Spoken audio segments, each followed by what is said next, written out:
Samajwadi party नेता अखिलेश यादव ने मिल्कीपुर की जिम्मेदारी अयोध्या के सांसद अवधेश प्रसाद को दे डाली है, क्योंकि उम्मीदवार तो उनका बेटा ही है और इसलिए ये चुनाव उनके लिए भी प्रतिष्ठा का सवाल बन गया है। योगी आदित्यनाथ के लिए मिल्कीपुर तो बदलापुर ही बन गया है। मिल्कीपुर उपचुनाव में योगी और अखिलेश ही नहीं, सांसद अवधेश प्रसाद की साख भी दांव पर है। नमस्कार, आप देख रहे हैं न्यूज कॉल 24। मैं हूं आपके साथ सुशील गिरीश। न्यूज कॉल 24 के खास प्रोग्राम सियासत 360 में आपका स्वागत है। वीडियो में आखिरी तक बने रहिए। मिल्कीपुर की लड़ाई सीधे सीधे समाजवादी पार्टी और भारतीय जनता पार्टी के बीच में है। मतलब चुनाव मैदान में कोई भी नाम हो, मुकाबला तो अखिलेश यादव और योगी आदित्यनाथ के बीच ही है। कांग्रेस कहने भर को समाजवादी पार्टी के साथ है और बहुजन समाज पार्टी मैदान से बाहर हो गई है। शुरू में बीएसपी ने अपने उम्मीदवार का नाम जरूर बताया था, लेकिन यूपी की 9 सीटों पर हुए उपचुनाव के बाद मायावती ने कदम पीछे खींच लिए। मिल्कीपुर एससी के लिए सुरक्षित विधानसभा सीट है।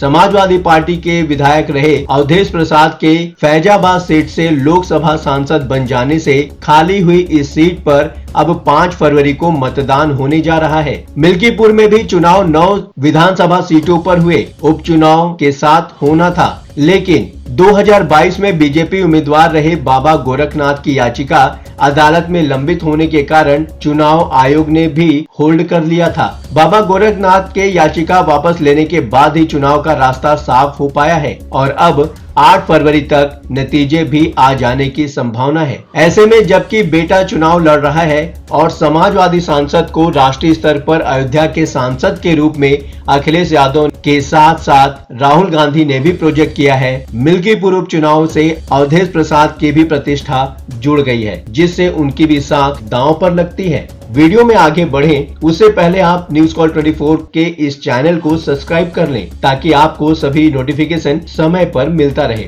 चलिए अब बात करते हैं अवधेश प्रसाद का चुनाव कैंपेन कैसा चल रहा है। फैजाबाद से समाजवादी सांसद अवधेश प्रसाद कार्यकर्ताओं की हौसला अफजाई करते हुए कहते हैं, मुख्यमंत्री चाहे एक बार आए, 10 बार आए, चाहे रोज आए, लेकिन मिल्कीपुर की जनता पर कोई प्रभाव नहीं पड़ेगा। कार्यकर्ताओं का जोश बढ़ाने के लिए तो ये सब ठीक है, लेकिन हाल के उपचुनाव में समाजवादी पार्टी ने मिल्कीपुर के बगली कटेहरी और संभल की कुंदरकी विधानसभा सीट भी गंवा दी थी। वो तो मैनपुरी की करहल सीट थी जिसने इज्जत बचा ली। मैनपुरी से डिंपल यादव सांसद हैं और करहल विधानसभा सीट अखिलेश यादव के कन्नौज से लोकसभा पहुंच जाने के कारण खाली हुई थी। समाजवादी पार्टी के लिए सबसे बड़ा झटका कुंदरकी सीट पर बीजेपी की बड़ी जीत। मुस्लिम बहुल आबादी के बीच से बीजेपी ने जिस तरह समाजवादी पार्टी से कुंदरकी की सीट जीत ली, वो मिल्कीपुर के लिए भी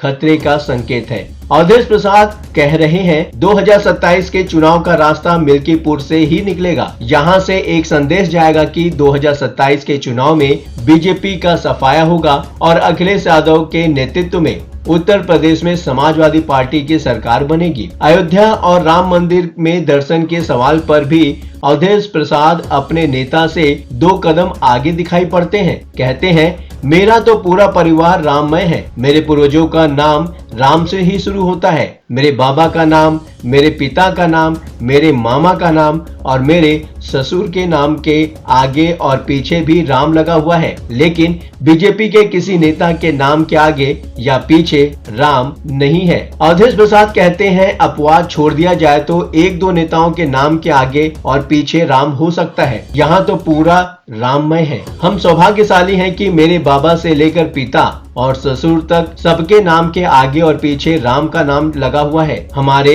रोम रोम में राम है। अयोध्या और राम मंदिर पर अखिलेश यादव का जो स्टैंड है वो हाल फिलहाल प्रयागराज के महाकुंभ के मामले में भी नजर आता है, लेकिन अवधेश प्रसाद खुद को थोड़ा अलग पेश करते हैं। हमारी विचारधारा मर्यादा पुरुषोत्तम राम से जुड़ी है। जिस मर्यादा को बीजेपी ने विखंडित किया है, उस राम की मर्यादा को सिर्फ अयोध्या ही नहीं पूरे देश में स्थापित करने का काम करूंगा। अवधेश प्रसाद का भाषण सुनकर समाजवादी पार्टी की मिल्कीपुर को लेकर फिक्र साफ साफ समझ में आ रहा है। ये भी लगता है कि अखिलेश यादव ने अवधेश प्रसाद पर मिल्कीपुर को लेकर एक्स्ट्रा प्रेशर डाल दिया है। मिल्कीपुर में देखा जाए तो निर्णायक वोटर ही होगा। और वो कौन होगा? मिल्कीपुर में करीब 3.5 लाख से ज्यादा वोटर हैं और उनमें से भी सबसे ज्यादा आबादी दलितों की है, जो 1.25 लाख से ज्यादा है। फिर भी खबर है कि बीएसपी ने चुनाव नहीं लड़ने का फैसला किया है, क्योंकि हाल में संपन्न हुए उपचुनाव में हिस्सा लेकर कोई फायदा नहीं हुआ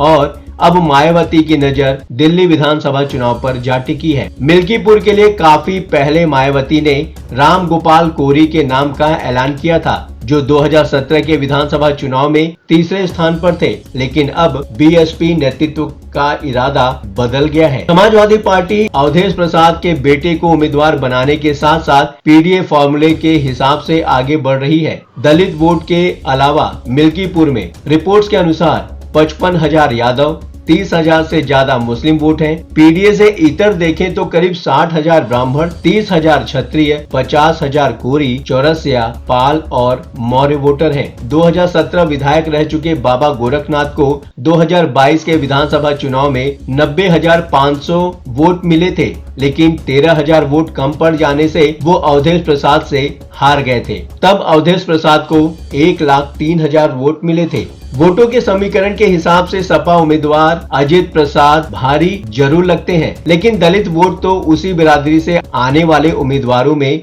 बटेंगे ही। ऐसे में गैर दलित वोट निर्णायक भूमिका निभाएंगे। इस खबर पर आप क्या सोचते हैं? अगर आप कुछ कहना चाहते हैं तो कमेंट सेक्शन खुला है, खुलकर अपने विचार हमसे साझा करें। ये प्लेटफॉर्म है जनता का, यानी आपका, आपकी आवाज उठाने का। अब आपकी बात नहीं रहेगी अनसुनी। आपके विचार, आपके सुझाव हमारे लिए मायने रखते हैं। चलते चलते ये बात भी बताना जरूरी है कि न्यूज़ कॉल 24 अपने दर्शकों की राय और सूचनाओं के लिए हमेशा खुला है। यदि आपके आसपास कोई महत्वपूर्ण घटना, दुर्घटना, भ्रष्टाचार, प्रेरक प्रसंग, वृत्तांत, सामाजिक मुद्दा या अन्य कोई मामला सामने आए तो कृपया उसे हमारे साथ साझा करें। हम आपकी गोपनीयता की पूर्ण सुरक्षा का आश्वासन देते हैं। आपके योगदान से हम बेहतर और सारगर्भित समाचार प्रदान करने में सक्षम होंगे। अभी तक आपने इस चैनल को सब्सक्राइब नहीं किया है तो देर किस बात की? चैनल को अभी सब्सक्राइब करें। आपका चैनल को सब्सक्राइब करना, वीडियो को लाइक करके कमेंट करना हमारे प्रयासों को प्रोत्साहन देता है। आज के लिए बस इतना ही।